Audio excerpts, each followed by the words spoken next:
Friends, இன்னைக்கு நம்ம சேனல்ல பெப்பர் சிக்கன் கேப்சிகம் கிரேவி எப்படி பண்றதுன்னு பார்க்க போறோம்.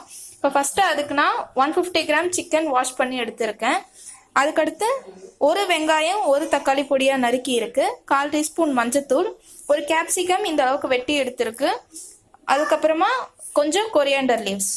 இப்போ மசாலா பொருள் என்னென்ன அப்படின்னு பார்த்தோம்னா 1 டீஸ்பூன் மிளகுத்தூள், 1/2 டீஸ்பூன் மிளகாத்தூள், 1 டீஸ்பூன் இஞ்சி பூண்டு பேஸ்ட்டு, அப்புறம் ஒரு பிரிஞ்சி இலை, கொஞ்சம் பட்டையும் லவங்கமும் எடுத்திருக்கேன், அப்புறம் 1/2 டீஸ்பூன் சோம்பு.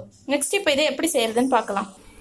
இப்போ பேன் நல்லா காஞ்சிருச்சு, அதில் 2 ஸ்பூன் எண்ணெய் ஊற்றிக்கலாம்.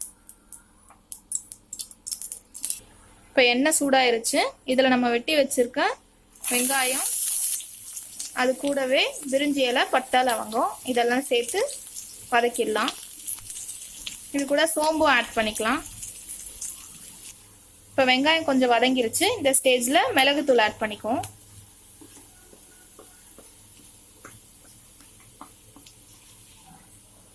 அடுத்து இஞ்சி பூண்டு பேஸ்ட் ஆட் பண்ணிக்கலாம்.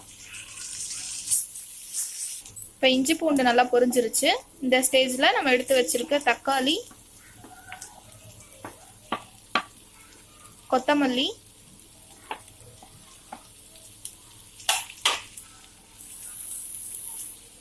மிளகாய்த்தூள், மஞ்சத்தூள் சேர்த்துட்டு நல்லா தக்காளி வதங்குற வரைக்கும் கிளறி விடுவோம். இப்போ நம்ம தேவையான அளவு உப்பு சேர்த்துக்கலாம், நம்ம சீக்கிரமாக வதங்கிடும். இப்போ பார்த்தீங்கன்னா வெங்காயம் தக்காளி எல்லாம் நல்லா வதங்கி எண்ணெய் பிரிஞ்சு வர ஆரம்பிச்சிருச்சு. இந்த ஸ்டேஜில் நம்ம சிக்கன் போட்டுடலாம். இப்போ மசாலா கூட நம்ம சிக்கனை எல்லாம் கிளறி ஒரு மூடி போட்டு 5லேருந்து 7 நிமிஷம் வரைக்கும் வேக வச்சிடலாம். செமி கிரேவி மாதிரி செய்ய போறோன்றதுனால நம்ம எக்ஸ்ட்ரா எதுவும் தண்ணி ஊற்ற வேணாம், ஏன்னா சிக்கனே தண்ணி விடும். இப்போ நம்ம இதை வேக வச்சுட்டு அப்புறம் எப்படி இருக்குன்னு பார்ப்போம். இப்போ சிக்கன் போட்டு 10 நிமிஷம் ஆகிருச்சு, மசாலாவோட சிக்கன் நல்லா சேர்ந்து நல்லா ஒரு கிரேவி கன்சிஸ்டன்சிக்கு வந்திருக்கு. நம்ம இந்த ஸ்டேஜில் வெட்டி வச்சிருக்க குடமிளகாவை சேர்த்துடலாம்.